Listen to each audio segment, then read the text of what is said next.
Hey, good morning, everybody. Brett Fritz here from 2one's. So recently I was thinking about ways to motivate a team and what that means, how you can motivate a team. And I actually thought back to a time a couple of years ago when I had a boss. I went to him and said, um, I'd like to motivate my team. I'd like to do something special for them. And he looked at me and said, well, why do you want to do that? We pay their salary, don't we? We give them health insurance, don't we?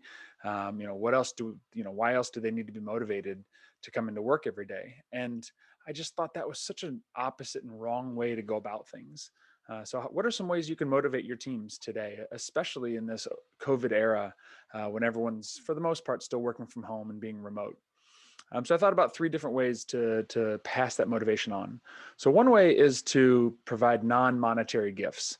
Beyond just paying a salary and making sure that there's income coming in for that individual, look at ways that you can provide them with a non-monetary gift, like a Starbucks gift card, or provide them with a hat to their favorite sports team, or something that just says, "Hey, I listen to you. I think about you. I'm thankful for you, and I appreciate all the work that you're doing." Those unexpected gifts sometimes are the best way to just show that motivation and appreciation to your team. Another tip to help motivate your team is to provide accolades in open forums, right? So in town hall meetings, or whether it be just a team setting that you have a weekly team meeting, give a shout out to somebody. Tell them how thankful you are for them and the great work that they did in a project, or the week before a sale they just closed. Giving those shout outs, those accolades, especially in open forums, is so powerful, right? It shows the rest of your team that, hey, if I do well, I'm going to get some accolades as well, and I'm going to get that recognition. But doing it in open form is really important there.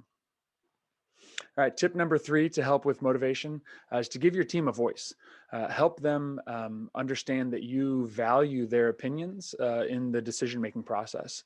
So as you start to look at maybe a new project to take on, or a new process to implement within the team, ask your team, hey, what do you think? How would you approach this? What would you do differently? And give them an opinion, give them a voice to help with the decision making. So it really helps show them that you value who they are and what they're doing. So these three tips are just really simple ways to help motivate your team. Hopefully you took something away from this. Love to hear your feedback, your comments, and thanks so much. We'll talk soon.